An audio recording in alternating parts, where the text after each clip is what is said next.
Bawiin mo yung sinasabi mo. Mahal ako ni nanay at hindi totoo na iniwan kami ng tatay ko. Nalunod siya sa sabaw. Ang sabi ni nanay, kaya hindi niya kami iniwan, kundi namatay siya. Dali-daling iniabot niya ang pamasahe sa driver matapos na pumara ng tricycle.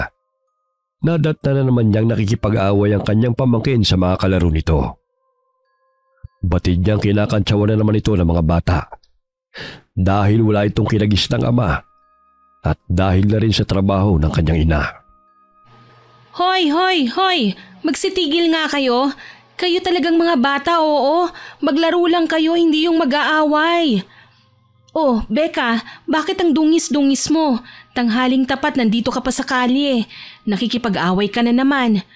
Ilang beses ko na bang sinabi sa'yo na ayokong nakikipagsabunutan ka kahit kanino? Kumain ka na ba? Nasa na ba ang nanay mo? Sa bahay po, may bisita siya eh. Ang sabi niya hindi raw po ako uuwi hanggat hindi niya ako tinatawag. Makulit daw po kasi ako eh. Auntie, nagugutom na po ako. Kaninang umaga pa yung pandesal na ibinigay ni nanay eh. Sino naman ang bisita niya? Lalaki, hindi ko nga kilala. Bagong manliligaw na naman niya siguro. Nakakainis nga auntie. Kapag iniiwan siya ng mga yon, sa akin niya ibinubunto ng galit niya. Tapos, palagi niya akong iniiwan sa bahay kapag may lakad sila. O siya, halika na. May pasalubong na tinapay ako sa'yo rito. Tsaka malaki ka na, Becca. Kaya mo nang maligo. Hindi yang puro dungis yung mukha mo. Huwag mong iaasa pa sa nanay mo ang lahat dahil mas marami pa yung oras sa kanyang manliligaw kesa sa'yo. Isama mo na lang kasi ako sa pinagtatrabahuhan mo, auntie. Sige na. Hindi pwede. Mamaya mapagalitan ako ng amo ko, tanggalin pa ako sa trabaho. Hindi kasi pwedeng dalhin ng bata sa textile. Kung pwede lang, matagal na kitang isinama. Kapag nawalan ako ng trabaho, hindi na kita mabibilan ng pagkain at pangangailangan mo sa eskwela. Buti ka pa, mahal mo ko. Samantalang si nanay, palagi niya akong pinapagalitan kapag may kailangan akong bilihin sa school. Oh, wag ka nang magtampor yan. Umuwi na tayo para makaligo ka na, ha? Hindi pa man nakakapasok ng bahay si Yani, ay naririnig na niya ang tawa ng kapatid na si Lara. Nakita niyang inaakbayan pa ito ng lalaki. 5 taon ang tanda ni Lara sa kanya, ngunit mas responsable siya kaysa sa kapatid. Mula nang iwan sila ng kanilang mga magulang at pag-alagala sa lansangan, ay sila ng magkapatid ang namuhay na magkasama. Sa murang edad din naging babaeng bayaran si Lara dahil yun lamang ang alam niyang paraan upang sila ay mabuhay at dahil sa sulsul na rin ang mga kaibigan nito. Salungat ni Lara ang pag-iisip ni Yani. Mas pinili niyang tumulong sa mga tindera sa palengke hanggang sa makapagtapos siya ng sekundarya at magkaroon ng pagkakataon na makapagtrabaho sa tindahan ng mga tela.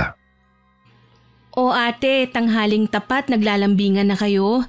Mamaya imbis na lang gamin kayo riyan, ay magliyab kayong dalawa. Ang init ng panahon, no? Kasing init ng titigan nyo. Tumahimik ka nga. Nakita mo may bisita ako, di ba? Nagmana talaga ng ugali sa'yo si Becca. Panira kayo ng kasiyahan. Bago ka kasi makipaglampungan sa bago mong manliligaw, asikasuhin mo muna tong anak mo. Hindi pa siya kumakain, 12:30 na oh. Nandito ka na kaya ikaw na mag-asikaso. Puro sakit ng ulo ang dala ng batang yan sa buhay ko. Buti nga binuhay ko pa yan eh. Doon na nga kayo ni Becca sa kusina, inaabala nyo na kami. Mawalang galang na, Ginoo. Alam mo bang may anak na tong ate ko? Mamaya pareho ka lang sa ibang manliligaw niya. Matapos na makuhang kailangan, iiwan at ayaw pala sa may anak. Hindi para usan ng kapatid ko, ha? Hoy, Yani, tumahimik ka nga. Binabastos mo na si Bibong eh. Hindi ko po siya binabastos, pinapaliwanagan ko lang. Gusto ko lang kasing klaruhin kung ano ba talagang intensyon niya sa'yo. Last month lang iyak ka ng iyak dahil iniwan ka ng nobyo mo. Tapos ngayon may bagong manliligaw ka na. Itikong mo na nga yung bibig mo. Nobyo ko na siya kaya tumigil ka na. Grabe naman, ang bilis mo namang makamove on. Kilalanin mo muna kasi ang magiging nobyo mo. Hindi yung konting kalabit lang bumibigay ka na kagad. Sige Lara, babalik na ako bukas. Mag-usap muna kayong dalawang magkapatid. Bibong, ako na lang ang pupunta sa bahay na tinutuluyan mo mamaya. Pagpasensyahan mo na tong demonyita kong kapatid, ha? Sige kumain ka na. Ingatan mo sarili mo at huwag kang magpapagutom. Taasang kilay na nakapamewang si Yani habang palipat-lipat ang tingin sa kapatid at sa bagong kasintahan ito. Nang tuluyan ng makalabas ang lalaki sa kanilang bahay, ay sinimula na siyang bungangaan ni Lara. Ikaw, Yani, kung makapagsalita ka sa akin, akala mo kung sino ka na. Baka nakakalimutan mo na buhay ka nang dahil sa akin. Pwede ba ate, wag mong isumbat sa akin ang bagay na yan? Pareho tayong naghirap sa lansangan, kaya ayokong sapitin ni Becca ang dinanas natin. Pareho tayong tumira sa kalye, ngunit may choice tayo kung anong daan ang ating tatahakin. Hindi kita hinuhusgahan sa naging trabaho mo noon, pero hindi pa huli ang lahat para baguhin mong sarili mo. Irespeto mo naman kasi ang katawan at pagkatao mo. Sa gayon ay may lalaking tatagal sa'yo. Hindi yung gagawin ka lang para usan. 1 linggo lang ay iiwan ka na kagad dahil naumay na sa'yo. Babae si Becca. Huwag mo namang ipakita sa kanya na normal lang ang pabago-bago ng lalaking nakakarelasyon mo. Wala kang karapatan na pagsabihan ako ng ganyan. Ate mo ko, kaya wag mo akong babastusin. Oo, ate kita at kapatid mo ko kaya may karapatan akong pagsabihan ka. Ayokong nakikita kang nagmumukmok, naglalasing na parang sa mga lalaki lang umiikot ang mundo mo. May anak ka, nandyan si Becca, kaya ayusin mo ang buhay mo ate. Alam mo ba kung anong naririnig kong usap-usapan dyan sa kanto? Lahat daw ng lalaki pinapatulan mo. Wala kang inaayawan dahil ang katikati mo. Hindi ako masasaktan ng ganito kung hindi kita mahal. Lalong-lalo na nakikipag-away si Becca dahil yun ang sinasabi sa kanya ng mga tsismosang walang magawa kundi ang gawing kampulutan araw-araw. Pinagtatanggol ka ng anak mo. Kaya sana pahalagahan mo ang taong may pakialam at nagmamahal sa'yo. Hindi yung mga lalaking ginagamit lang ang katawan mo. Auntie Yani, tapos na po ako maligo. Kinuskus ko po na mabuti ang kilikili ko kagaya ng sinabi mo. Nag-aaway po ba kayo? Hindi. Halika, magbihis ka na para makakain na tayo. Padabog na umakyat ng kwarto si Lara at malakas na isinarado ang pinto. 17 taong gulang lamang noon si Lara nang isilang nito si Becca. Nabuntisan ng kanyang customer, ngunit hindi niya na ito mahagilap. Nagtatrabaho siya noon sa isang bar. Matapos niyang manganak, ay siya na nag-alaga kay Becca habang nagtitinda ito sa palengke. Kaya't naging mas malapit ang loob ni Becca kay Yani kaysa sa sarili nitong ina. Pag nasa trabaho ako, dapat marunong ka ng maligo. Di ba may suklay akong iniwan sa'yo rito? Bakit buhol-buhol na naman tong buhok mo? Kinuha kasi ni nanay, tsaka yung shampoo na iniwan mo sa akin. Sabi niya may sabong labada naman daw ron. Yun na lang po daw ang gagamitin ko. Hay nako, mamaya samahan mo ko sa Divisoria ha, mamimili tayo. Sige po, gusto ko yun. Auntie, may pera ka po ba? Bakit naman? Kung may sobra po, pwede niyo po ba akong bilihan ng manika? Naiinggit po kasi ako kay Pia. Binibilihan sila ng nanay nila. Hindi nila ako sinasali sa laro kasi wala akong manika. Oh, sige na nga. Basta ipangako mo sa akin na magpapakabait ka ha. Lahat ng sinabi ko sa'yo ay susundin mo. Tsaka alagaan mo ang nanay mo kapag nasa trabaho ako. Kada linggo lang kasi ko umuwi rito eh. Sayang din ang pamasahe. E di ipambibili ko na yun ang pagkain natin. Inaalagaan ko naman po siya. Kaya lang mainit po lagi ang ulo niya. Madalas niyang sinasabi na simula nang dumating ako sa buhay niya, nilalas na siya. Huwag mong paniwalaan yan. Mahal ka niya. Lumayo ka na lang sa kanya kapag mainit ang ulo niya para hindi ka niya mapalo. Opo, sige po, kumain na po tayo. Kumukulo na po ang tiyan ko eh. Matapos kumain ay masayang namili ang magtiyahin sa Divisoria. Walang pagsidla ng tuwa si Becca nang ibigay ng kanyang tiyahin ng manika ang gusto nito. Mumurahin lamang yon kumpara sa mga manika ng kanyang mga kalaro. Ngunit walang katumbas na halaga ang manikang yon sa labis na kaligayahan ni Becca. Yan lang ang nakayanan ko, Becca. Maswerte ka nga kasi kahit papano na ibibili ka ng ganyan. Kami noon, inuuna namin ang pagkain. Kaya ingatan mo yan, ha? Ang ganda nga nito, Auntie! Maraming salamat po talaga, ha? Hindi ko po ito sisirain. Ay, dapat lang na ingatan mo yan dahil hindi sa lahat ng pagkakataon ay may pera ako. Pangako po, iingatan ko to, Auntie. Mahigpit na niyakap ni Becca ang tiyahin. Nagkalayo lamang ang dalawa buhat na makapagtrabaho si Yani sa textile sa bayan. Kaya't sa tuwing araw ng linggo na walang pasok ay umuwi siya sa baryo upang puntahan ang pamangkin. Napalingon si Yani sa bandang gilid nang may mapansin na isang matandang lalaki na nagbebenta ng mga halamang gamot, mga pulseras at mga kakaibang bato na nakuha pa raw nito sa kagubatan at kabundukan. Ineng, baka gusto mong bumili ng mga pulseras at kwintas. Mabisang pangontra ang mga batong ito sa mga masasamang loob. Tulad ng aswang, barang, kulam at itim na elemento. May gamot rin to para sa mga sakit ng tiyan, mga sugat at iba pa. Ito, 50 lamang ang bote ng langis. Mabisa po ba talaga yan? Baka palamuti lang po yan, ha? Matagal na itong gamit sa aming tribo. Marami-rami na rin ako mga suki.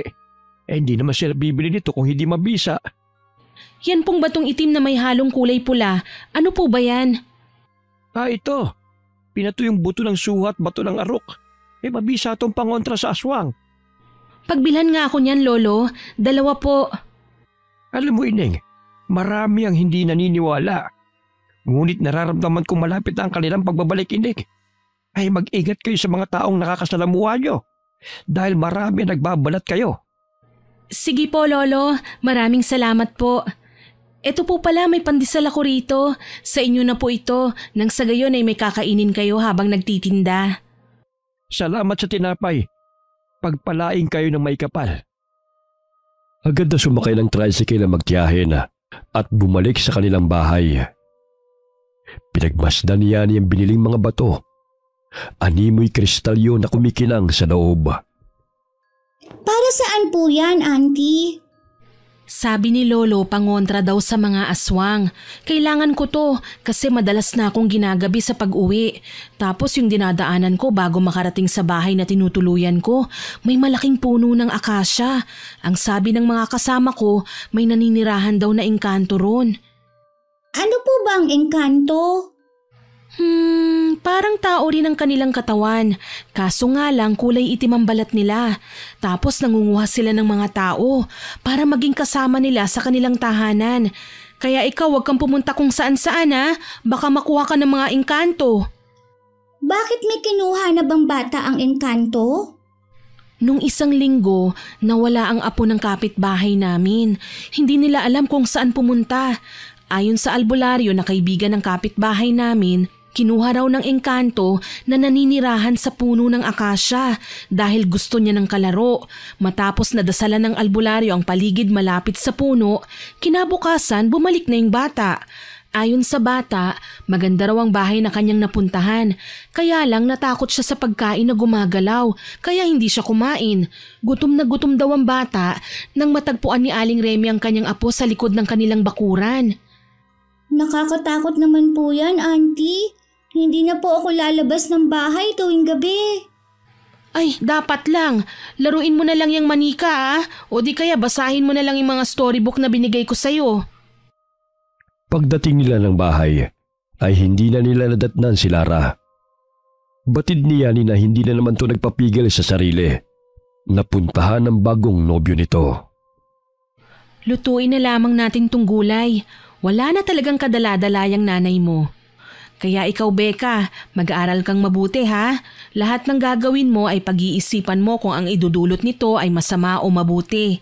Alam mo, sabi ng boss ko, walang perpektong tao sa mundo, ngunit kaya mong gawin ng tama o itama ang mga mali mo. Masama ba si nanay, auntie?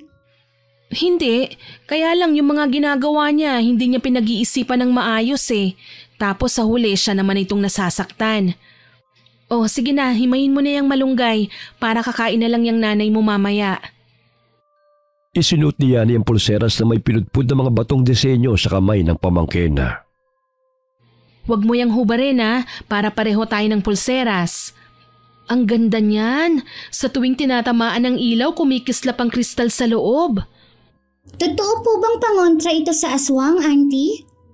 Yun ang sabi ni Lolo. Hindi kaya siya ang aswang, auntie? Kasi ang itim ng balat niya tapos kulot ang buhok niya. Ay, hindi siya aswang. Isa siyang katutubong eta. Naninirahan sila sa mga kabundukan at kagubatan. Mabuti nga siya marangal na naghahanap buhay. Hindi katulad sa iba, nagnanakaw lang para kumita. O kumuha ka na ng pinggan, malapit nang maluto ang gulay. Si nanay, hihintayin pa ba natin siya bago maghapunan? Hayaan mo na lang siya.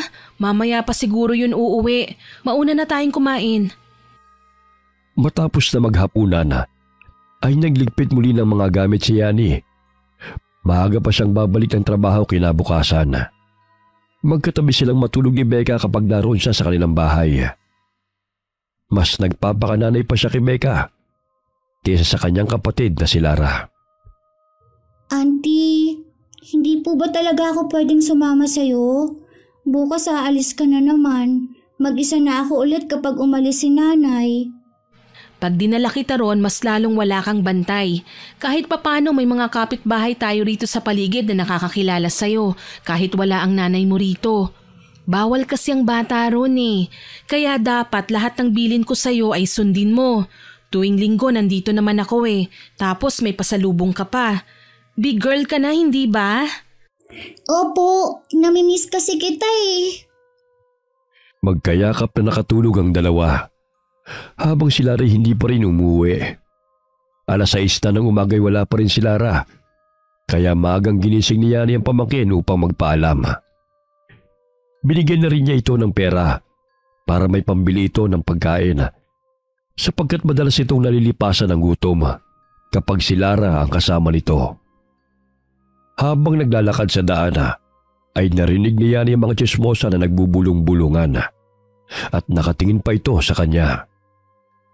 Batid niyang pinag-uusapan siya ng mga ito. Saglit siyang tumigil sa paglalakad at dumapit sa mga nagkukumpulang mga babae. Oh, ba't napatigil kayo sa pagkukwentuhan? Para kasing ako na naman ang pinag-uusapan niyo eh. O Yani, aalis ka na? Bakit nakikihalubilo ka pa rin sa mga tsismosa?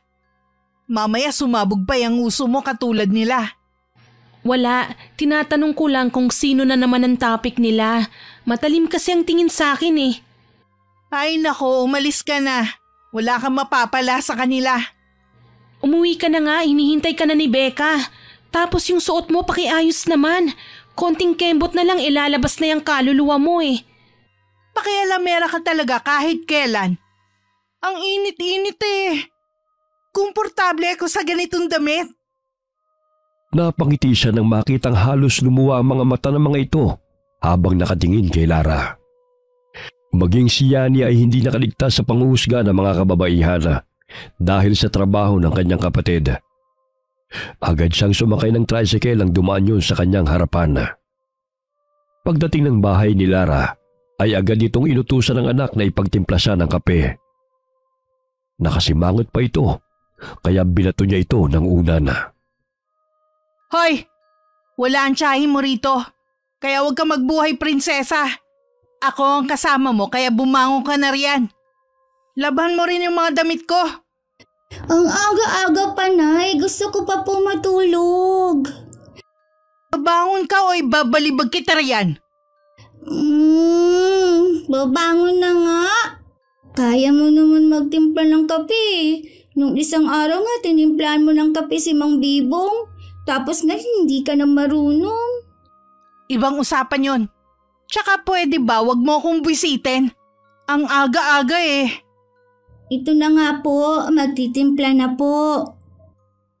Pasimangot na tinimplahan ni Becca ang kanyang ina ng kape. Dahil inaantok pa imbes asukal ang ilagay niya sa kape, ay iodized salt ang kanyang nailagay at agad na ibinigay sa ina. Ibinuga ni Lara ang hinigup ng kape nang malasahan na sobrang alat nito. Ano ba yan, Becca? Bakit ang alat? Papatayin mo pa yata ako eh. Asin ang inilagay mo imbes na asukal. Asukal yung inilagay ko. Eto po. Hindi ka ba marunong magbasa? Iodized salt to. Yang kasing auntie mo ang arte-arte. Pwede namang ordinaryong asin ang bilhin. Sorry po, Nay. Parehas kasing pino kaya napagkamalan kong asukal. Ipagtitimpla na lang po kita ulit. Wag na. Sinisira mo lang ang araw ko. Magsaing ka na lang dahil nagugutom na ako. Nakapagluto na po si Auntie. Tsaka may itlog na po tayong ulam. Nay, akala ko po ba itinigil mo na yung paninigarilyo mo? Sabi kasi ng teacher namin na masama po yan sa kalusugan. Hay nako, sabihin mo sa teacher mo, wag niya akong pakialaman. Hindi pa naman ako namamatay kaya hindi ito masama sa akin. Sinindihan ni Lara ang sigarilyo gamit ang posporo. Ilang beses na siyang pinagsabihan ni Becca na tigilan na nito ang paninigarilyo dahil madalas na siyang inuubo. Oy Becca, ihanda mo mga gamit natin. Dahil magbabakasyon tayo sa lugar ni Nabibong sa Holy Week. Aalis po tayo rito, Nanay. Saan naman po tayo pupunta? Kasasabi ko lang, di ba? Dun sa lugar ni Nabibong. Gusto niya ako magbakasyon sa kanila. Alangan namang iwan kita rito. Mapupuno na naman yung tenga ko sa kakaputak ng tiyahin mo kung pababayaan kita. Pero Nay, mag-aalala po si Auntie kung aalis tayo nang hindi niya alam kung saang lugar yun. Dito na lang po ako sa bahay. Sino makakasama mo rito? Pwede ba, Becca? Huwag ka nga maging KJ sa kaligayahan ko. Puro na lang problema ang dala mo. Tsaka, kailangan ko rin ng taga-bitbit ng mga gamit. Ako ang nanay mo. Hindi lahat ng gagawin ko eh. Magpapaalam ako sa tiyahin mo. Nasisiguro kong hindi naman yun papayag eh. Akala mo naman nanay ko siya. Ilang sandali bumukas ang pintuan ng bahay. Iniluwa nun si Bibong na may bitbit na pandesal. Napatingala si Becca nang tumingin sa lalaki sapagkat hanggang bewang lamang siya nito. O Becca, ang aga-aga bakit nakasimangot ka? Papangit ka niyan. Hayaan mo na ang batang yan. Ang aga kong biniset kaya pinagsabihan ko. Ikaw naman oh. Huwag masyadong mainitin ang ulo. Kagabi lang nagpainit na tayo ha. Ang batang yan ayaw sumama sa akin. Gusto pang magpaalam sa tiyahin niya. Lahat na lang kasi ng desisyon ko kinukontra nun. Problema ba yun? Di isama mo silang dalawa para makapag-bonding naman kayong tatlo. Alam mo babe, maganda yung lugar namin. Hindi tulad dito sa syudad na puro polusyon at ingay. Doon payapa. Kahit pinalilibutan ka ng bundok, masarap manirahan doon. Marami kaming pananim at mga alagang hayop. Kaya hindi ka magugutom. Nasisiguro ko magugustuhan mo ron. Sabik na akong pumunta sa inyo. Paano ba yan? May anak na ako. Baka ayaw ng mga magulang mo sa akin. Ipapakilala nga kita sa kanila eh. Tsaka walang problema sa kanila kung may anak ka. Siguradong mabibigyan ko sila ng apo. Ang sweet mo talaga sa akin. Sige na, kumain na tayo. Oh, tawagin mo na si Becca para makapag-almusal na tayo habang mainit pa tong dala kong pandesal. Kumain na siya. Tsaka pinaglaba ko muna para hindi na maglaro sa labas. Mamaya makipag-away na naman yun eh. Tirhan na lang natin siya para may makain siya mamaya. Ikaw kumain ka ng marami para maging malusog ka kapag pumunta tayo sa probinsya. Mamaya sabihin pa ni Nainang na pinababayaan kita. Tumaba na nga ako oh. Ikaw kasi ang hilig-hilig mo ko ipagluto. Kaya yung mga damit ko ang sikip na sa akin. Lalo ka nga gumanda nung magkalaman yung piski mo. Tsaka hindi mo na kailangan magpapayat. Kumain ka na nga. Kung ano-ano pa yung pinagsasabi mo. Matapos maglabay umakyat ng silya si Becca para maabot niya ang sampayan. Nasanay na siya sa mga gawaing bahay na hindi man lamang tinutulungan ng ina. Buntik na siyang mabuwal mula sa silang kinatatayuan nang gulatin siya ni Bibong. Mabuti na lamang inahawakan siya ng lalaki sa likod, dahilan nang bumalik siya sa tamang balanse. Ano ka ba? Muntik na akong mahulog sa silya. Bigla-bigla ka na lang nang gugulat eh. Ay, pasensya ka na, Becca. Ako na nga riyan. Mukhang hirap na hirap ka na eh. Okay lang po. Kaya ko na po ito. Huwag ka nang mahiya pa. Tutulungan na kita. Tsaka may pagkain akong dala. Nandun sa mesa. Kumain ka na muna. Salamat po, Mang Bibong. Alam mo yung mga manliligaw ni nanay? Dati ganyan din kung itrato ako sa umpisa. Pero bandang huli, naging masama na ang trato nila sa akin.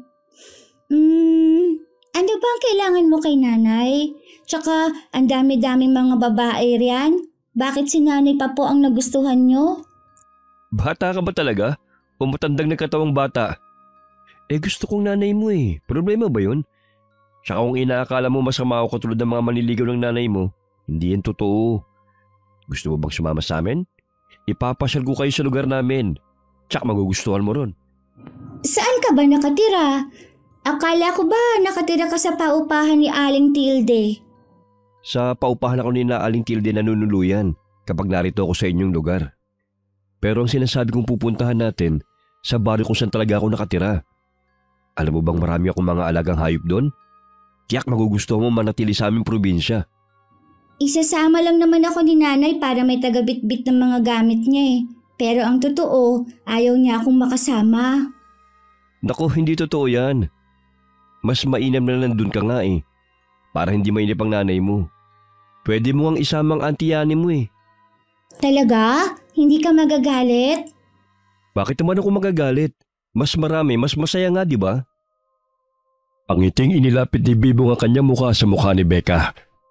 Napakunot noo ang bata nang mapansin na baliktad ang kanyang replika sa mga balintataw ng lalaking kaharap. Mang Bibong, bakit parang may color red yung bilog sa mata mo? Tsaka bakit baliktad ako? Hindi katulad sa salamin. Baliktad? Naku, nagkamali ka lang yata eh. Kumain ka na nga lang. Naghalo na ang gutom at pagod mo eh. Kumain na ako kanina. Baliktad po talaga ako sa mga balintataw mo oh. Kinurap-kurap ni Bibong ang kanyang mga mata at muling inilapit ang mukha sa bata. Gayon na lamang ang mapanuring tingin ni Becca sa mga mata ng lalaki.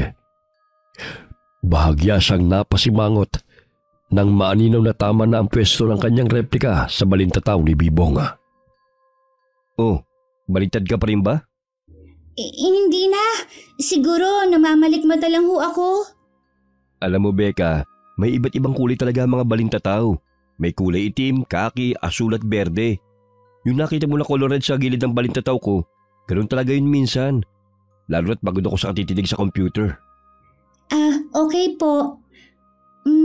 Ubus mo na po bang maisampay ang mga labahin? Tulungan mo na lang ho akong mag-igib ng tubig. Maya-maya maliligo na yung si nanay. Sige ba? Nasaan na ba yung timba? Pangiting tumakbo si Becca na tinungo ang kanilang banyo. Labis ang kanyang tuwa dahil may tumulong sa kanya sa mga gawain. Ang bait mo pala, Mang Bibong. Nasaan na ba si nanay? Nakatulog matapos mag-almusal. Alam mo Becca, sa probinsya, hindi ka na mahihirapan pa mag-igib ng tubig.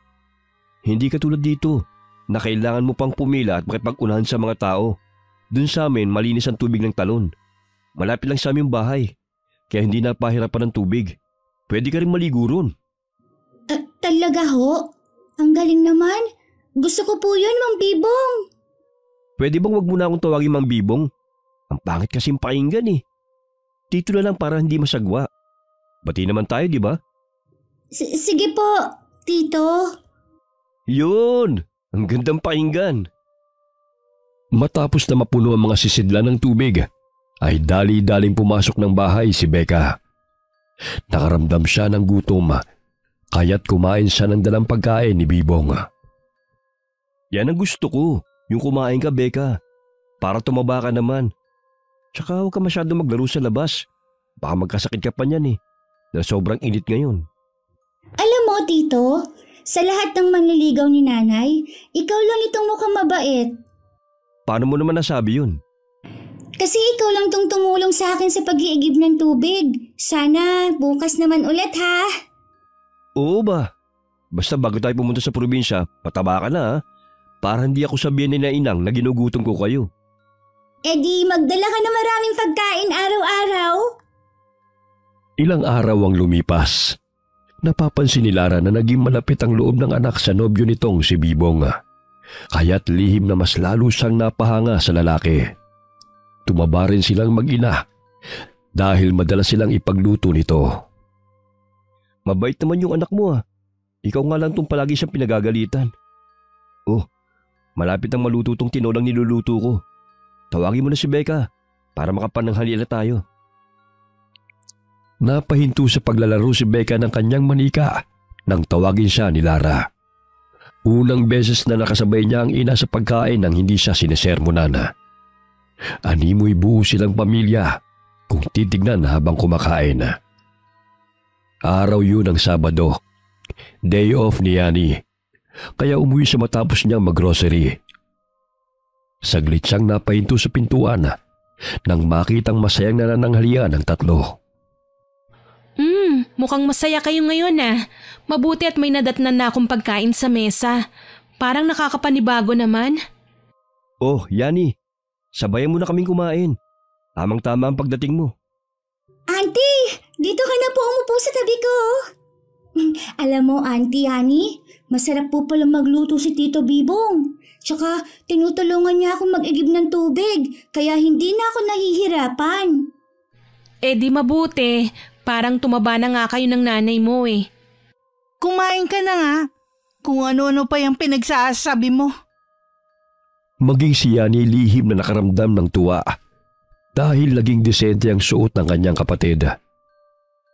Simula nang dumating si Bibong ay tila nagkaroon ng buong pamilya si Becca at naramdaman ito na magkaroon ng ama. Siya nga pala. Gusto kaming isama ni Bibong sa probinsya nila. Long weekend naman kaya naisip naming magbakasyon. Saan ba ang lugar nila? Sa Baryo Kalingaw. Parang ngayon ko lang narinig ang lugar na yan Tsaka hindi ba delikadong mamasyal kapag Holy Week? Kung ayaw mong sumama, dumito ka na lang sa bahay. Magbabakasyon ako, kaya huwag ka nang kumontra. Tsaka isasama ko yan si Becca. Para may magbitbit ng mga dala ko. Gagawin mo pa talagang personal assistant tong si Becca? Di sasama ako kung kakawawain mo lang tong pamangkin ko. Baka mapano pa yun doon. Kailan ba ang alis ninyo? Siguro sa Martes na. May trabaho pa kasi si Bibong sa araw ng Lunes 2 linggo pa naman bago ang araw na yun. Kaya makakapaghanda pa ng dapat na dadalhin. Tamang-tama, wala rin kaming pasok ng 5 araw kaya sasama ako. Himala na sasama ka. Alam ko kasing uutusan mo lang ang anak mo Parang pinanganak ka kasing Reyna. Kawawa naman ang pamangkin ko pag nagkaganon. Mabuti nang nandun ako para mabantayan ko rin siya. Hindi ko naman kinakawawa yan Kailangan lang niya magbanat ng buto. Dahil puro laro na lang ang inaatupag niya. Ayan na naman kayong dalawa. Marami pang ulam mo kaya ubusin nyo na yan. Mas okay nga magbakasyon kayong tatlo para makapag-bonding naman kayo. Kumigop ng sabaw si Yani. Bahagya siyang napapikit dahil sa sarap nito. Napasulyap siya sa pamangkin at napangiti naman ito sa kanya. Binulungan niya ito dahilan na tumawa si Becca. Tama ka nga, ang sarap nga niyang magluto. Mabuti naman dahil hindi marunong magluto si ate. Oo nga po, Auntie. Anong binubulong-bulong yung dalawa riyan? Alam kong pinag-uusapan niyo na naman ako. Hindi ang sabi ko kasi masarap ngang magluto itong si Bibong. Isang technician si Bibong na nagkukumpuni ng mga sirang computer at cellphone. May pwesto ito malapit sa palengke. Kaya doon na siya nangungupahan malapit sa tinitirhan ni Lara. Alam mo ate, sa dinami-dami ng mga naging nobyo mo, si Manong Bibong yung mabait, responsable, at higit sa lahat naging kasundo ni Becca. Paanong hindi sila magkakasundo? Si Bibong na ang gumagawa ng mga gawain dito sa bahay. Naku, dapat nga ikaw ang gumawa hindi itong si Becca. 8 taon lang siya, no? Hindi lahat ng mga gawain ay dapat na iutos sa kanya. Bata lang siya at paminsan-minsan ay kailangan niyang makipaglaro. Ay, alam mo, 2 na kayo ni Bibong na pinagsasabihan ako ng ganyan tukol kay Becca. Nabibingin na ang tenga ko sa paulit-ulit na paalala. Mas bagay nga sa iyong disenteng damit at hindi na lumalabas yung boobs mo. Tumaba kasi ako Hindi na kasya ang mga damit ko. Kaya puro t-shirt na lang ang sinusuot ko. Tsaka ipapakilala niya ako sa mga magulang niya. Hindi niya gustong pumunta ako sa kanila na nangangayayat. Baka sabihin na pinababayaan daw niya ako. Ayaw mo nun, alagang-alaga ka? Di ba yan naman ang gusto mo? Tumigil na rin pala ako sa trabaho ko. Pinatigil na kasi ako ni Bibong Mabuti naman kung ganun, tsaka maaari ka namang maghanap ng trabaho, yung marangal, para naman hindi ka matamatahin ng magiging biyenan mo. Ay, medyo kinakabahan nga ako, Yani. Pero ang sabi ni Bibong mabait naman daw ang pamilya niya. Yun naman pala kaya wala kang dapat na ikatakot. Sa palagay ko, siya na ang the one mo. Sobrang maasikaso nga niya sa inyo ni Becca Pareho na kayong tumaba. Mag-iimpake na ako ng dadalhin ko, ha? Ikaw na maghanda sa mga gamit ni Becca. Para naman anytime Bibit-bitin na lang natin ng mga gamit. Bukas babalik naman ako sa bayan. May trabaho pa kasi ako bago ang Holy Week. Pero sa susunod na Lunes uuwi ako rito. Ano bang ipabibili mo na babaunin natin? Pagkain na lang natin. Matakaw pa naman yan si Becca. Nakakaya naman kung wala tayong dala ron. Matapos bumaba ng tricycle si Yani, ay napadaan siya sa tapat ng matandang lalaki na nagtitinda ng mga halamang gamot. Nakalatag ang paninda nito sa malapad na sako sa gilid ng divisorya. O Ineng, kumusta ka? Ikinigagalak kung makita kang muli. Lolo, mabuti naman po. Eto nga suot ko ng pulseras na binili ko sa inyo.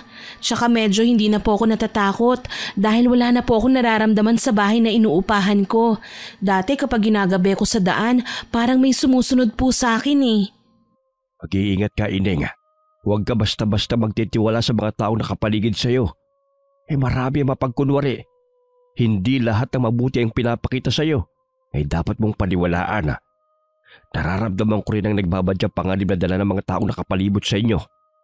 Ito ang langis na may sangkap ng samut-sari pangontra sa masasamang nilalang.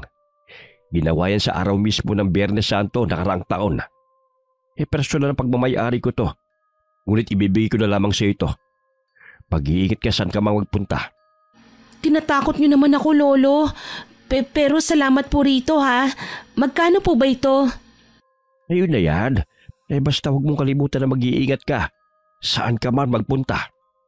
Opo, sige may jeep na pong paparating. Inihatid ng tingin ni Lolo Meno si Yani. Bukod sa katutubong Aita na nagbebenta ng mga bato at halamang gamot, ay isa rin manggagamot si Lolo. Kasama niyang lumuluwas ng bayan ng kanyang mag-anak sa palengke o di kaya sa plaza. Watak-watak sila ng lugar ng pinagbebentahan. Hindi mawaglit sa isip ni Yani ang sinabi ng matandang Aita. Bahagya siyang napabuntong hininga at mahigpit na nahawakan ng bote ng langis. Sana naman hindi magkatotoo ang sinabi ni Lolo na may panganib na paparating. Basta sumasapit ang Semana Santa, maraming sakuna ang nangyayari Tulad nung nalulunod. Imbis kasi na magnilay-nilay nag-outing pa. Hay nako. Pag sinabihan ko naman si Ate Lara na wag na kaming tumuloy kina Bibong, naku tiyak uusok na naman yun sa galit. Napahinto sa pag-iisip si Yani ng biglang pumreno ang sasakyan. Dahil biglang tumawid ang aso sa kalsada. Napasubsob siya sa pawisang kilikili na matabang lalaki na kanyang katabi. Halos maduwal siya ng takpan ng kanyang ilong sapagkat tila na singot niya ang amoy noon. Tagos hanggang ngalangal ako ah. Grabe naman, ang aga-aga pero nanununtok ang amoy. Hindi na napigilan na naibulalas ni Yani. Kaya't napatingin sa kanya ang lalaki at ang babaeng kasama nito na may halong inis. Pailing-iling ang dalaga na bumaba ng jeep dahil hindi na niya makayanan ang amoy ng katabi. Ilang metro na lang naman ang layo ng kanyang pinagtatrabahuhan. Kaya't minabuti niyang lakarin na lamang yun.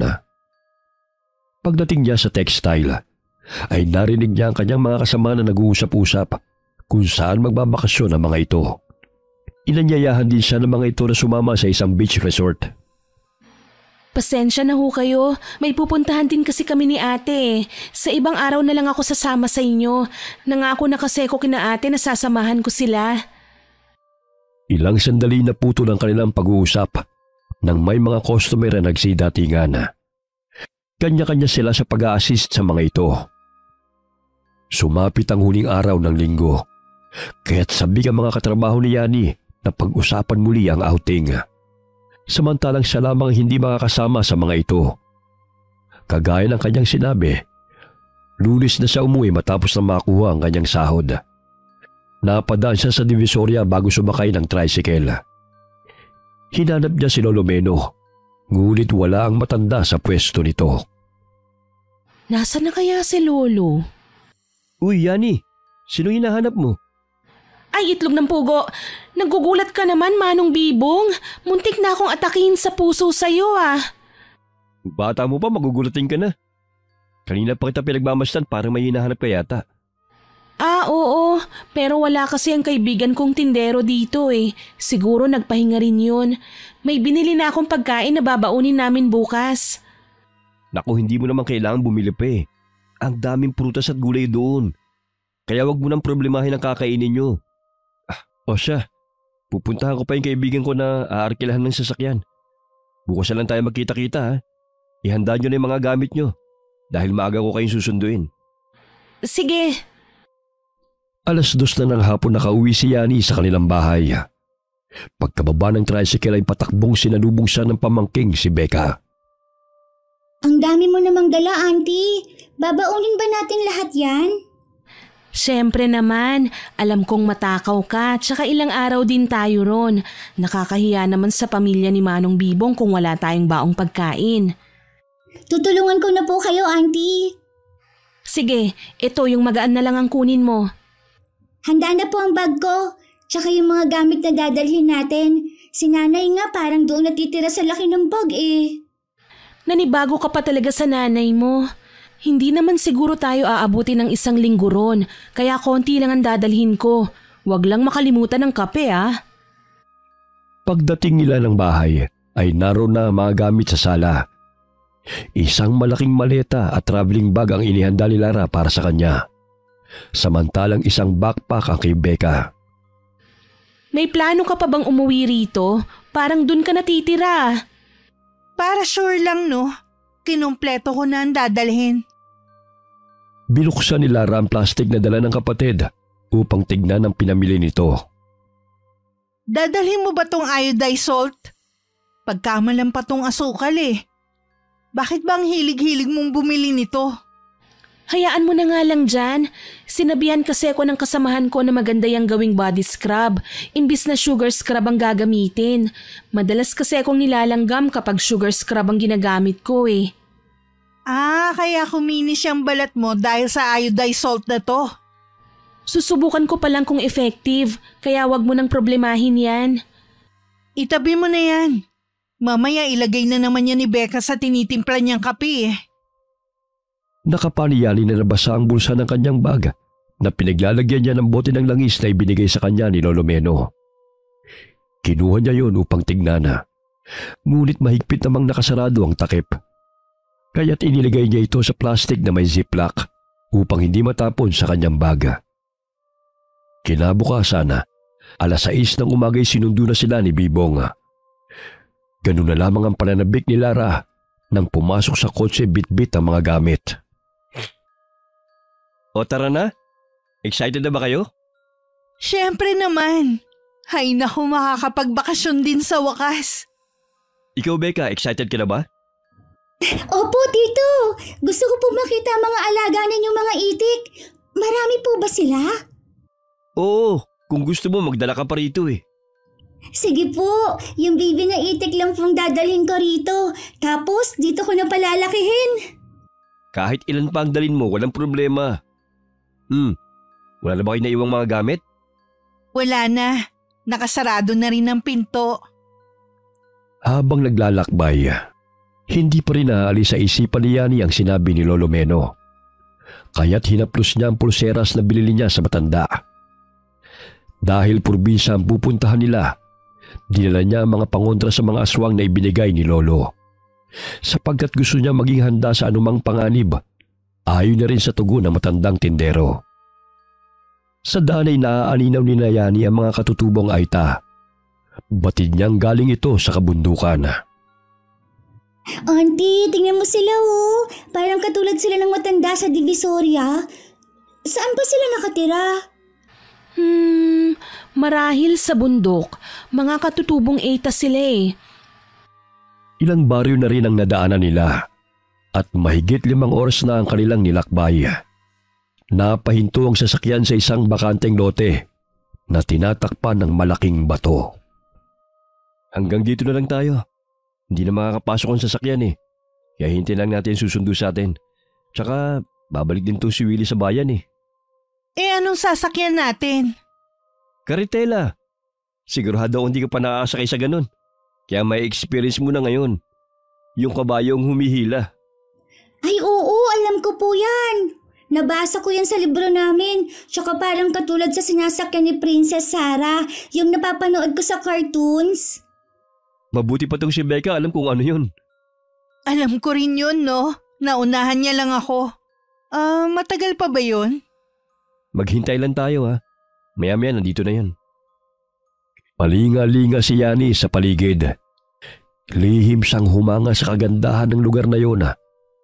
Sariwa ang hangin at napakatahimik. Ilang sandali pa'y may dumating na kabayo, hila-hila ang karitela. Agad silang sumakay roon dala ang mga gamit. Umalis na rin si Willie na kaibigan ni Bibong. Dala ang nirentahan nilang sasakyan. Wow, ang galing! Ang sarap pala sumakay rito! Nagustuhan mo ba, Becca? Opo, tsaka ang ganda po ng lugar. Pero bakit wala akong nakikitang mga bahay? Maya-maya makakita ka na rin. Habang lumalayo sila sa kalsada, ay hindi may paliwanag ni Yani ang kabang nararamdaman. Ngunit labis ang paghanga niya sa magagandang tanawin na kanilang nadadaanan. Tila isang lugar na hindi pa nadidiskubre ng mga tao na maaaring gawing tourist spot. Mahigit 1 oras din ang kanilang paglalakbay sakay ng karitela hanggang sa tuluyan na nilang narating ang Baryo Kalingaw. Napalunok ng sariling laway si Yani nang mapansin na kakaibang tingin ng mga tao sa kanila. Animoy nagniningning ang mga mata habang nakaawang ang mga bibig. Oh, nandito na tayo. Huwag kayong mag-alala. Ganyan lang ang mga yan. Minsan lang kasi kami magkaroon ng bisita, kaya sabik silang makilala kayo. Oo nga eh. Ang weirdo nga nila kung makatingin. O na magdadala ng mga gamit nyo. Sundan nyo na lamang ako. Siguradong hinihintay na tayo na inang sa bahay. Halos umalingaw-ngaw sa paligid ng malakas na tili ni Lara nang biglang hawakan ng isang lalaki ang kanyang paa. Naglalaway pang nakatingin ito sa kanya na nooy gumagapang sa lupa. Turo! Bitiwan mo siya! Bisita natin sila, kaya wag mo namang takutin. Bitiwan mo nga ako! Pagpasensya mo na sa Turo. Pinanganak siyang may kapansanan kaya gumagapang sa lupa. Hindi siya nakakapagsalita. Pero nakakaintindi naman kung kakausapin. Hindi rin siya nakakalakad. Maging si Becca ay napayakap kay Yani dahil sa gulat. Inilibot ng dalaga ang kanyang mga mata.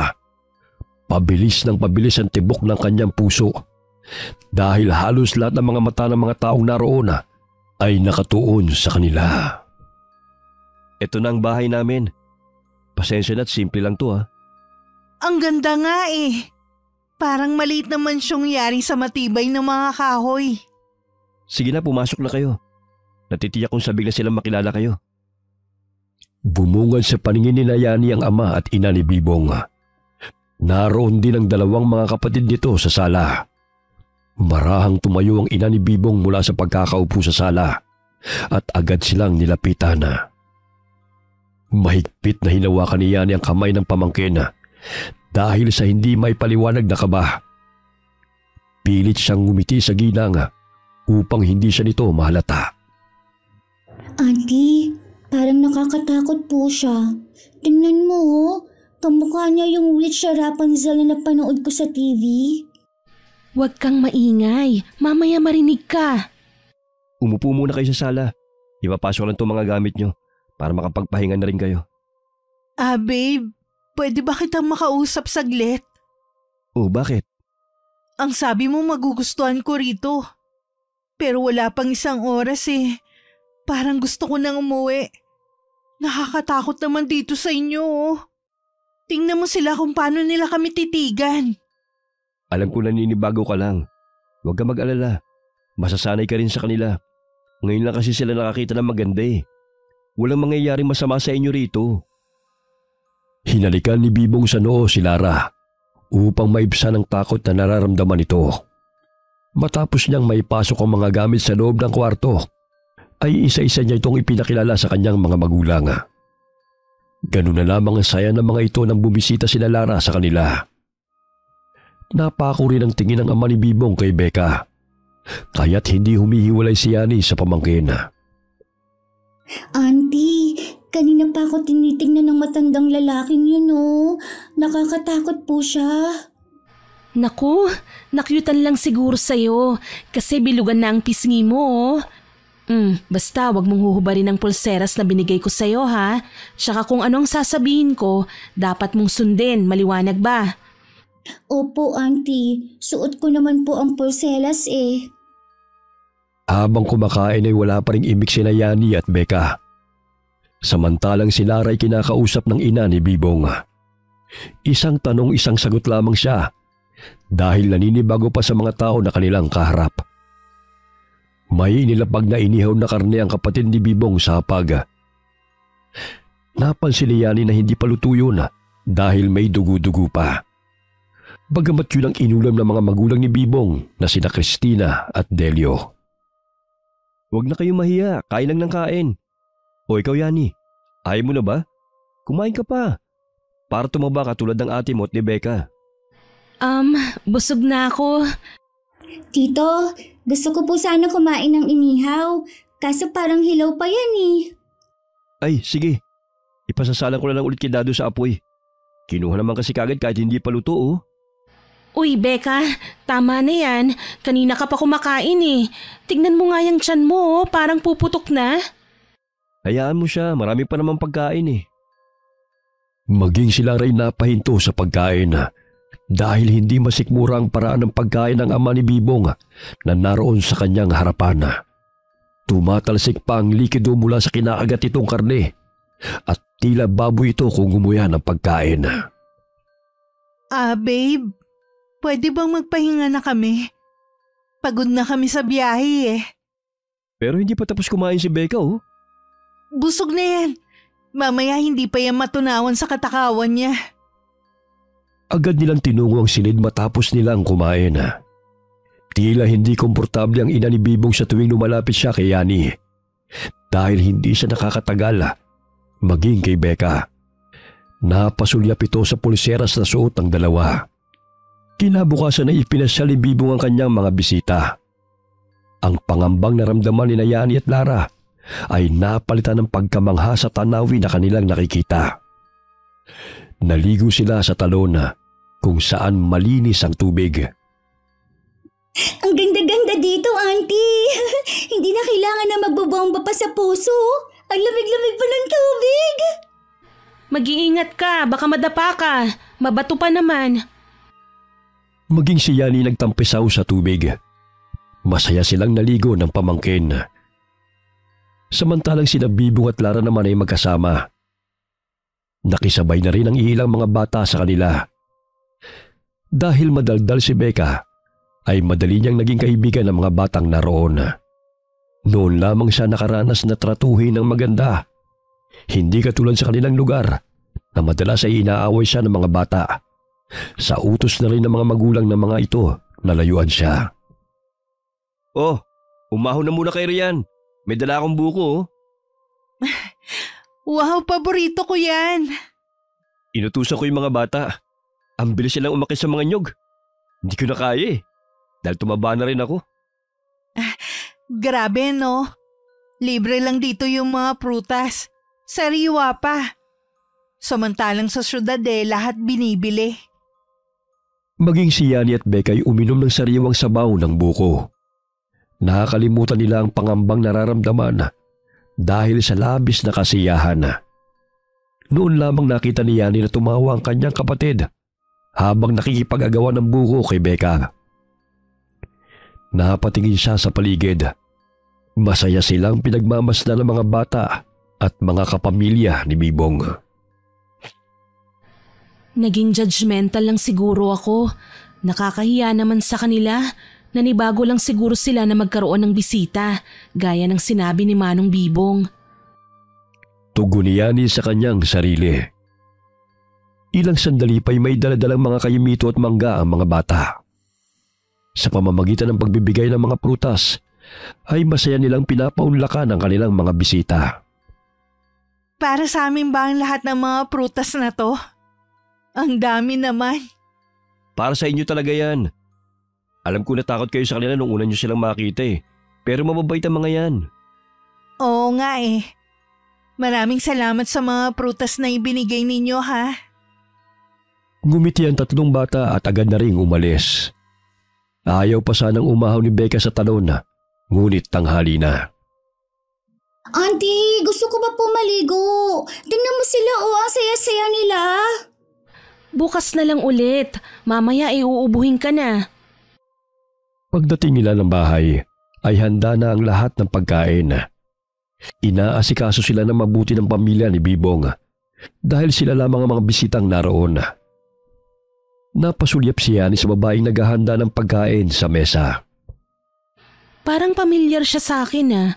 Saan ko kaya siya nakita?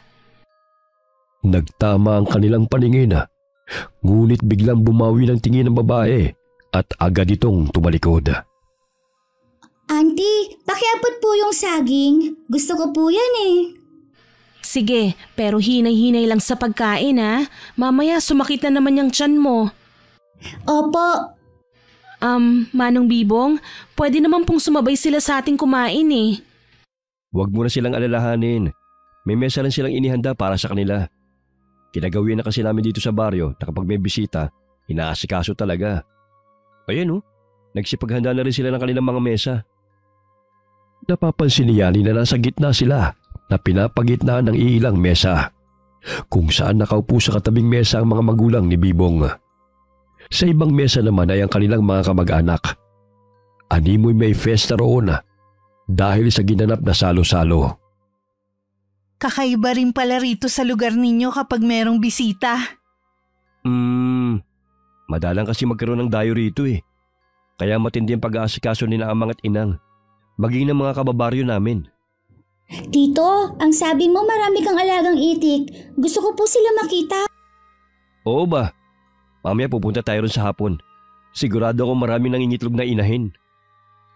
Nahagip ng paningin ni Lara ang nahiwang sugat sa braso ni Bibong. Kaya nagtaka siya kung paano yun natamo ng kasintahan. Gayong magkasama sila bago ito makatulog kagabi. Babe, may sugat ka. Mukhang malalim yan. Na paano ba yan? Huwag mo nang alalahanin to. Kanina kasi hindi ko na malay na may sanga ng kawayan na nakausli sa daan. Kaya nahagip ang braso ko. Ginamot ko na to. Ganun ba? Para kasing kinalmot ka eh. Sino naman ang kakalmot sa akin? Kung meron man, ikaw yun. Sumapit ang hapon. Tinungo ni ng Bibong ang lugar kung saan naroon ang mga alaga niyang mga itik. Ganun na lamang ang tuwa ni Becca nang makita ang mga ito sa kulungan. Ang mga siso ay lumalabas pa mula roon, kaya natatawa siya habang hinahabol ang mga yon. Grabe, ang dami nila. Pwede po ba ako makahingi kahit 3 sisiw lang, Tito? Aalagaan ko sila sa bahay. Siyempre naman. Ang dami niya, no? Tapos ang dami pang inahin na nangingitlog. Oo nga, kahit araw-araw itong ulam sa almusal, hindi pa rin mauubos dahil sa dami ng mga alaga ninyong itik. Gusto mo na magduwito ko na lang? Kaso pumapasok po ako sa eskwela eh. Kapag bakasyon na lang po siguro, Tito. Dahil sa pagod sa pamamasyal, ay mabilis na nakatulog si Becca pag uwi nila ng bahay. Nakaramdam ng pangangalay sa paa si Yani. Kaya naisipan niyang kunin ang langis sa kanyang bag at masahiyan ang kanyang mga kasukasuan. Maya-maya lumabas siya ng kwarto upang tunguhin ang banyo nang maramdaman na siya'y naiihi. Nang makalabas ng banyo, napansin niya ang kapatid ni Bibong na nakatingin sa kanya ng matalim. Napangisi pa ito habang dali-daling lumapit sa kanya. Kaya't napasandalang dalaga sa dingding nang makaramdam ng kilabot sa itsura ng naturang lalaki. Subalit bago pa man makalapit ito kay Yani, ay napatakip ito ng ilong at tila hindi mapakali.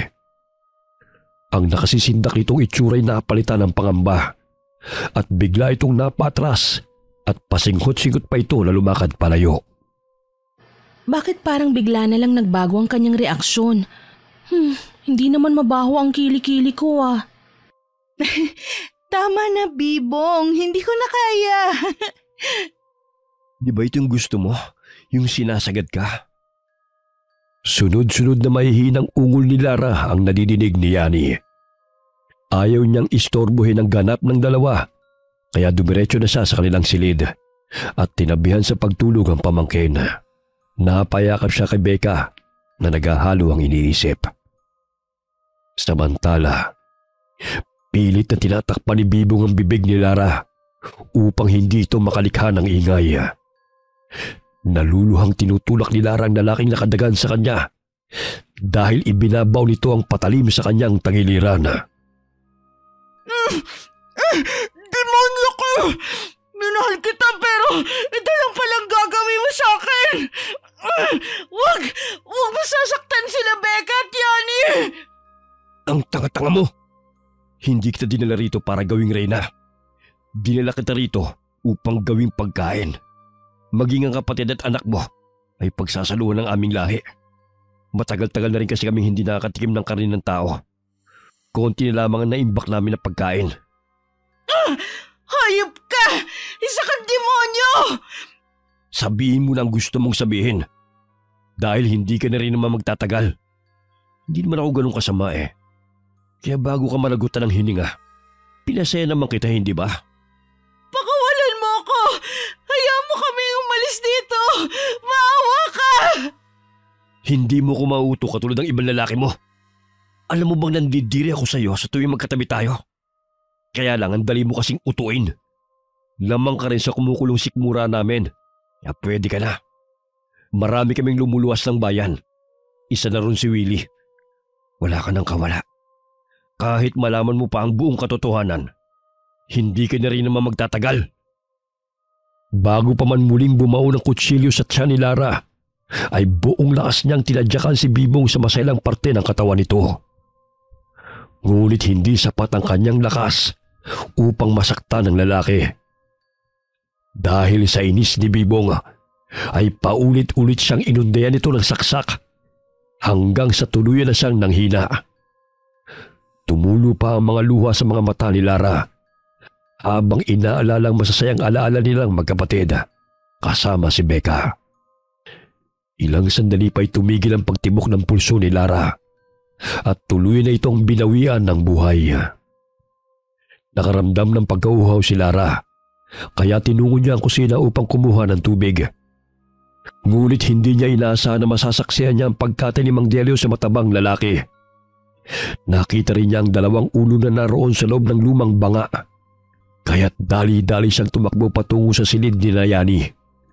Ngunit bago pa man niya mabuksan yun, ay malakas na hinila siya ni Bibong at ipinasok sa kanilang kwarto at doon pinaslang. Balisa si Yani sa kanilang hinihigaan. Hindi niya alam kung bakit hindi siya mapakali. Nakakarinig siya ng mga kalabog mula sa labas ng kanilang silid. Kaya't marahan niyang binuksan ang pintuan at tinignan kung ano nangyayari. Namilog ang kanyang mga mata nang makita ang dugo ang kapatid na nooy buhat na ni Dado. Habang si Bibong ay nakatayo sa pintuan, marahan niyang isinara ang pinto at tinungo ang natutulog na si Becca. Becca, gising! Gumising ka! Kailangan nating makaalis dito. Auntie, inaantok pa po ako. Pakiusap, gumising ka! Nanganganib ang buhay natin dito. Kinuha nila si ate. Hindi ko alam kung buhay pa ba siya o patay na. Ano? Pinatay nila si nanay? Isumbong natin kay tito. Shh! Huwag kang maingay. Kailangan nating makalabas dito. Wala tayong ibang kakampi kundi ang mga sarili natin. Diyan tayo dadaan sa bintana. Kailangan nating umalis dito bago pa nila tayo patayin. Isinuot niya ang kanyang backpack at dahan-dahan niyang binuksan ang bintana. Hindi niya maipaliwanag ang takot na kanyang nararamdaman. Ngunit nanaig sa kanyang isipan na kailangan nilang makaligtas ni Becca.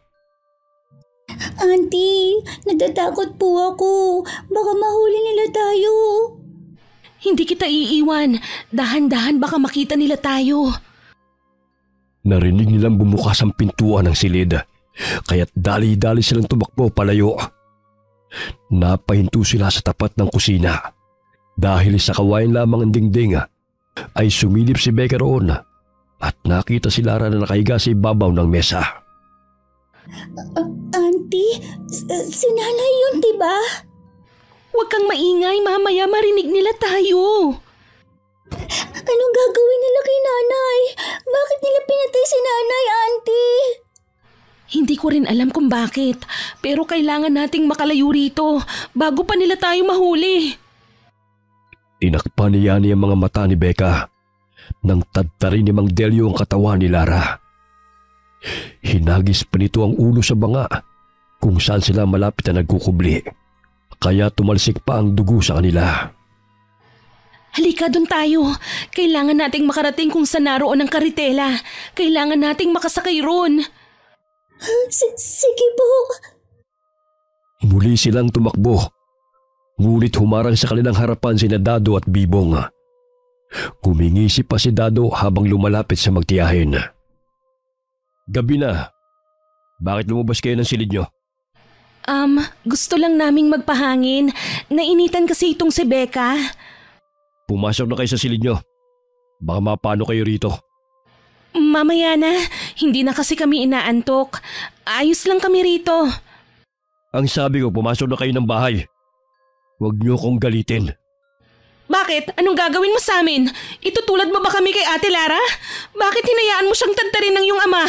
Dinala mo ba kami rito para gawing pagkain? Hoy! Huwag mo kong angasan.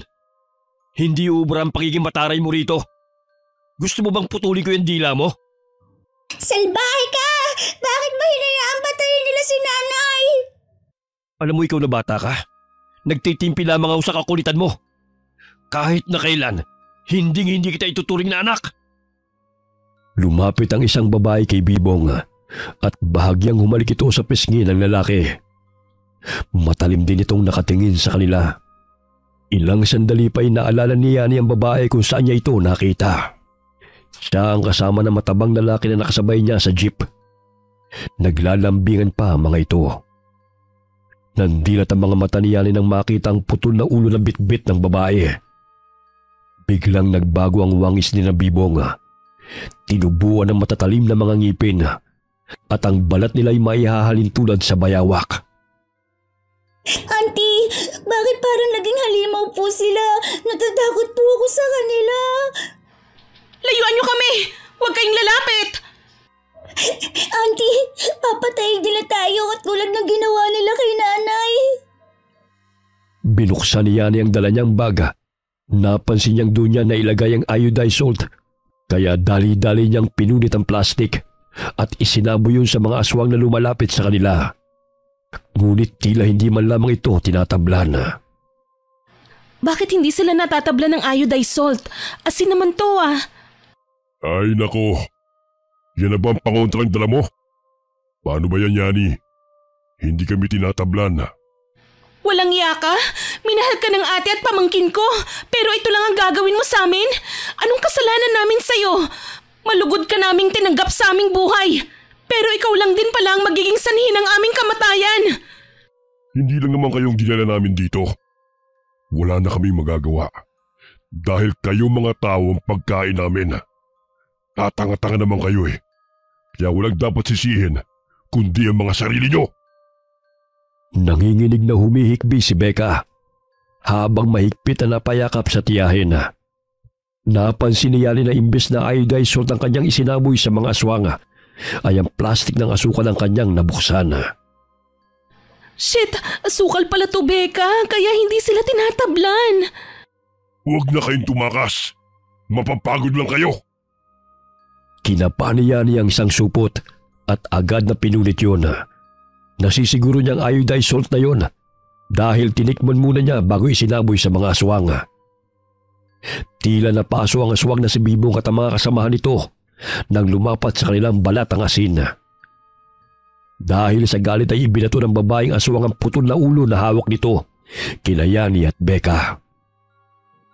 Auntie, lumalayo sila tuwing isinasabi mong asin sa kanila. Kulang ang asin na ito dahil ang dami nila. Wala tayong mahihinga ng tulong dahil lahat silang naninirahan dito ay mga aswang. Hoy, Yani! Tigilan mo na yung pagsaboy mo ng asin! Hindi mo kami mapapatay sa ginagawa mong yan! Hindi niyo masasaktan si Becca! Lumayo kayo, mga demonyo! Habang parami ng parami ang mga nagaanyong aswang na lumalapit sa kanila, ay gano'n na lamang ang pag-apaw ng langis sa bote. Kinuha yun ni Yani at aksidenteng tumalsik ang langis kay Dado na patakbong lumalapit sa kanila. Malakas itong umatungal at napasapo sa kanyang pisngi sapagkat animoy napaso ang kanyang balat nang tamaan siya ng langis na may sangkap ng arok at samut-saring halaman na pangontra sa mga aswang. Nakikita mo ba yun, Becca? Tila napapaso sila sa langis. May pananggalang na tayo sa kanila para hindi na nila tayo malapitan. Oo nga, Auntie. Kalahati na lang ang natirang langis sa bote. Pinahira ni Yani ang buong katawan ng pamangkin ng langis, maging ang kanyang katawan. Dahil medyo mabantot ang amoy nito, ay hindi rin makayanan ng mga aswang. Sa tuwing dumadampi sa kanilang balat, ay hindi nila mapigilan ng pangangati at napapaso rin sila. Gawa yun sa halaman ng arok na kinatatakutan at iniiwasan ng mga aswang, lalo na ang mutya nito. Lumalayo ang mga aswang sa tuwing lumalapit ang magtiyahin sa kanila. Hulihin niyo sila! Hindi maaaring makatakas ang dalawang yan! Dahil tutugisin na naman tayo ng mga tao kapag nalaman nila ang ating tinitirhan. Hindi ko sukot akalain na may malakas siyang pangontra. Bakit kasi hindi mo sinigurado bago mo sila dinala rito? Dahil wala naman akong naramdamang kakaiba nung naglalakbay kami. Marahil may gumagabay sa kanila. Malakas ang kapangyarihan na bumabalot sa babaeng yan. Magiging malaking problema natin siya kapag hinayaan natin siyang makatakas. Kaya patayin silang dalawa! Humahangos na tumakbo sina Becca at Yani palayo sa lugar ng mga aswang. Napakong tingin ni Yani kung saan naroon ang karitela, kung kaya't tinungo nila ito. Bilis, sumakay ka na, Becca! Kakalagan ko lang tong kabayo. Dali, Auntie. Paparating na sila. Ang higpit kasi ng pagkakatali eh. Tutulungan na po kita. Wag na, malapit ko na ring makalasto eh. Agad na sumakay si Yani sa karitela nang tuluyan ng makalaga ng kabayo. Hinampas niya ang likod nito gamit ang maliit na sanga ng kahoy, kaya tumakbo ito palayo. Gayon na lamang ang paghabol sa kanila ng mga aswang habang iba'y sumakay rin sa karitela na nakikipaghabulan sa magtiyahin. Auntie, hinahabol nila tayo. Malapit na sila.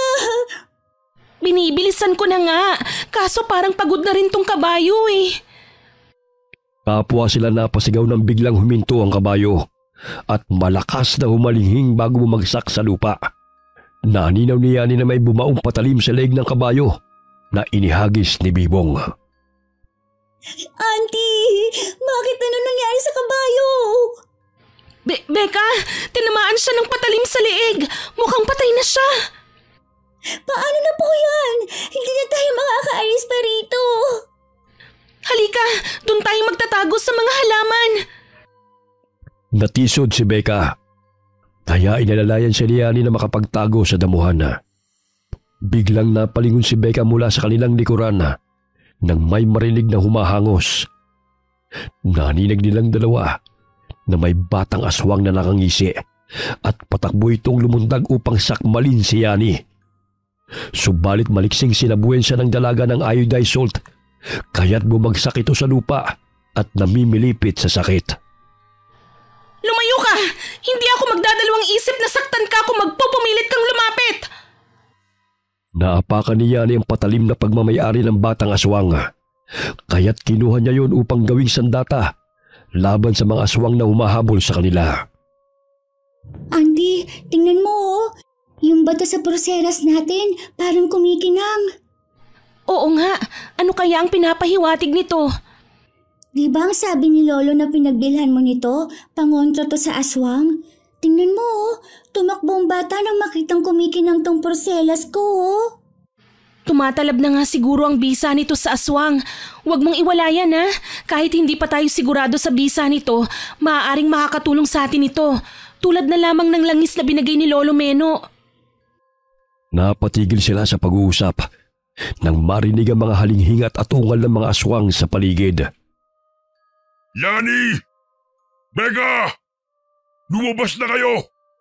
Huwag niyo akong galitin! Auntie, paano po tayo makakatakas? Ang dami nilang umaaligid oh. Shh! Huwag kang maingay para hindi nila tayo makita. Bahagyang napatingala si Becca nang may tumutulong malagkit na laway sa kanyang ulo. Magsasalita pa sana siya nang takpan ni Yani ang kanyang bibig. Dahan-dahan silang umupo sa likod ng puno dahil naaninaw nilang may nakasampa na aswang sa itaas ng kahoy. Pasinghot-singhot pa ito habang kinakamot ang buong katawan dahil sa hindi mapigilan ng pangangati.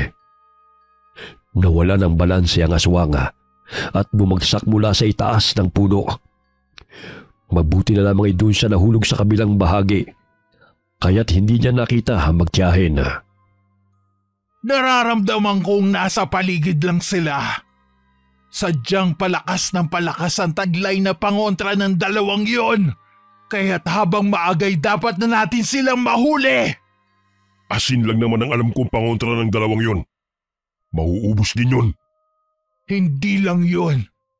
Kundi nararamdaman ko may taglay silang mutya na siyang nagpoprotekta sa kanila. Ang pangangati ng katawan at pagkapaso ng ating mga kasamahan ay sanhiyo ng kanilang tangang kapangyarihan. Mga kasama, hanapin niyo sila! Dahil katapusan na natin kapag nakatakas ang dalawang bubuit na yon. Kahit kailan mga pasahoy talaga ang dalawang yun. Dahan-dahang gumapang sina Becca at Yani sa mayayabong na damo. Sa gayon ay makalayo sa mga aswang na humahabol sa kanila. Nangangatog ang katawan ni Becca dahil sa labis na takot. Naramdaman ni Yani na may humawak sa kanyang paa. Ngunit dahil sa langis na hinaplos niya sa kanyang katawan, ay napasigaw ang aswang dahil tila napaso ang kamay nito. Nakaagaw yun ang pansin sa iba nilang kasamahan, kaya tumakbo ang mga ito patungo sa kanilang kinaroroonan. Dali, Becca, tumakbo na tayo! Napapaso sila sa langis, ngunit hindi ito sapat para layuan nila tayo! Auntie, pagod na po ako. Halika, dito ka sa aking likod. Kakargahin na kita. Auntie, malapit na po sila. Hindi tayo magpapahuli sa kanila. Makakauwi tayo ng buhay. Nagngingit-ngit na sa galit ang mga aswang, lalo na sina Bibong. Kaya't hinagis niya ang hawak niyang patalim patungo sa kinaroroonan ni Becca. Bagamat nadapa si Yani, kaya't hindi natamaan ang magtiyahin. Tanging ang hibla ng buhok lamang ni Becca ang nasagi nito. Aray! Auntie, ayos ka lang ba? Kaya ko pa naman. Hindi na malaya ng dalawa na burol na ang kanilang tinatahak.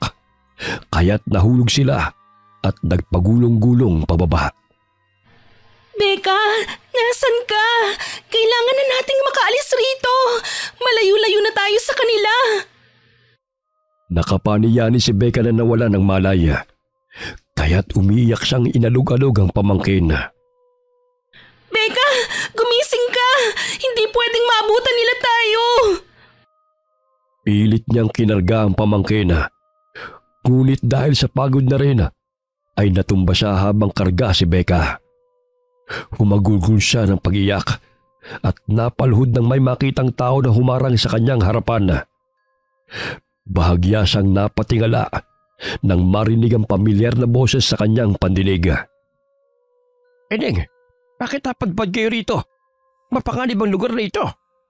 Lolo Meno! Oo, ako nga. Mga bata, tulungan niyo sila makatayo. Lo, tulungan niyo po kami ng pamangkin ko. Hinahabol po kami ng mga aswang. Pinatay nila ang ate ko at gusto rin nila kaming patayin.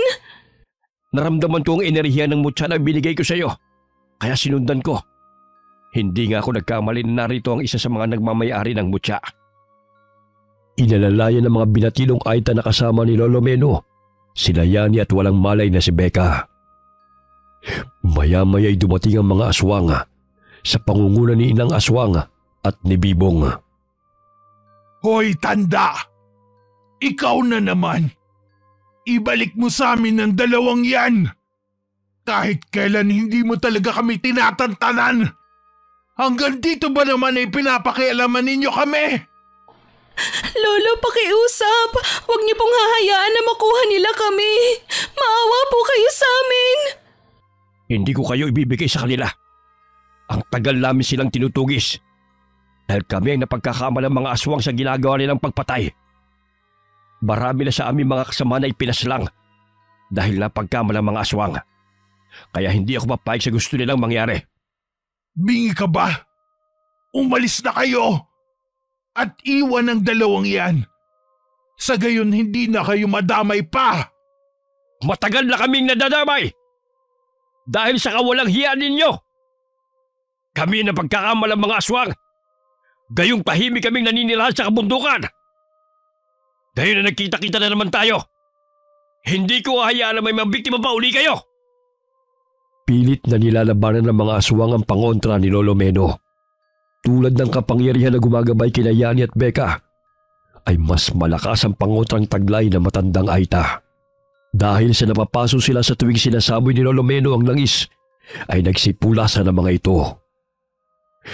Ngunit dahil sa matinding pagnanais ni Lolo Meno na patayin ang Inang Aswang na siyang pinuno nila, ay nilabanan niya ito. Animoy naging isang malaking bayawang Inang Aswang. Umaba ang buntot ito at dila. Matanda ka na! Hindi ka na ganun kalakas kagaya ng pagpaslang mo sa aking ama!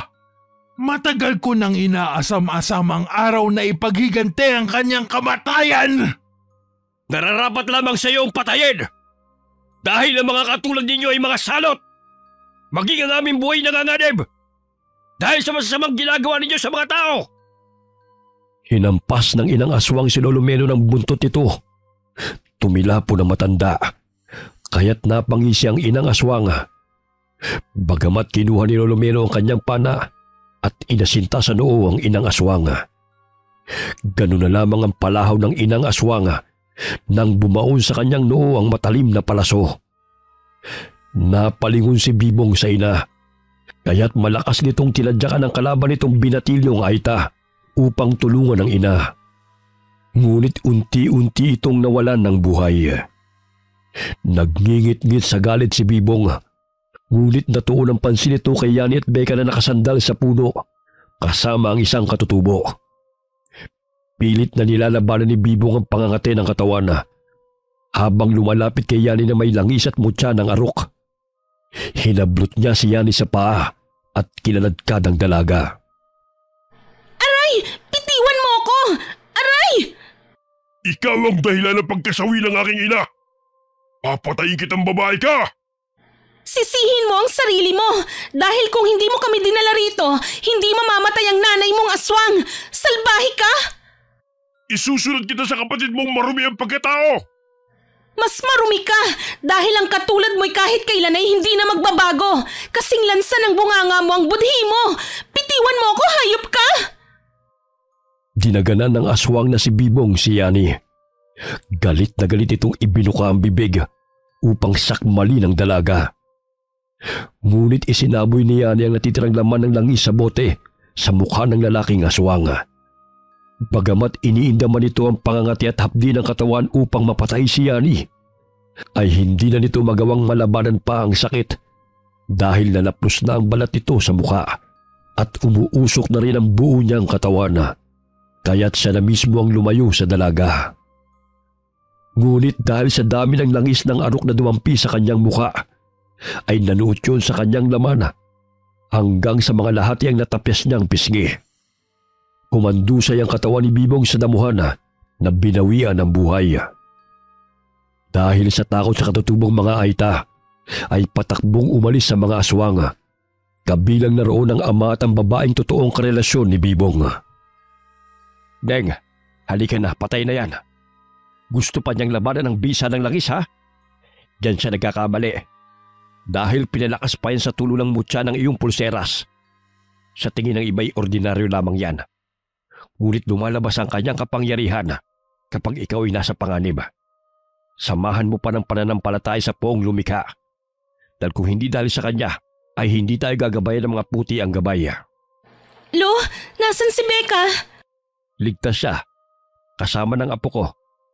Nawalan lamang siya ng malay dahil sa matinding pagod at takot. Gagamutin ko siya pagdating natin sa tribo. Halika na, si Orem na lamang magbubuhat sa pamangkin mo. Lolo, natatakot po akong balikan ng mga aswang. Maaari kayong manirahan kasama namin. Alam kong babalikan kayo ng mga kasama nila sa syudad. Mas mainam kung tumira kayo sa lugar kung saan kayo ligtas at walang nakakakilala sa inyo. Ang sakit ng likod ko. Ang layo ng pagkakaladkad ng bibong na to Paano ba kayo napadpad sa lugar na ito? Dahil sa salbahing bibong na to, niligawan niya ang ate ko. Tapos sabi niya magbabakasyon daw kami dito sa kanilang lugar. Hindi ko sukat akalain na gagawin pala nila kaming pagkain. Pinatay nila ang ate ko, Lolo. At may iba rin silang biktima. Nakikisalamuha sila sa mga normal na tao para dalhin sa kanilang lugar. Sigurado kung lilipat na naman ang lugar na titirhan ng mga yon. Dahil natuntunan namin sila. Ilang kasamahan na rin namin ang namatay dahil sa kagagawa nila. Pinagbibintangan na kami ang mga aswang. Kaya't pansamantala akong tumigil sa pagtitinda dahil sa hidwa ng aming panig laban sa kanilang pangkat. Pagdating sa tinitirhan ni Lolo Meno ay nagising si Becca. Ganun na lamang ang palahaw ng bata. Hindi niya gustong lumayo ang tiyahin sa kanyang tabi dahil sa takot at matinding trauma na nangyari sa kanila.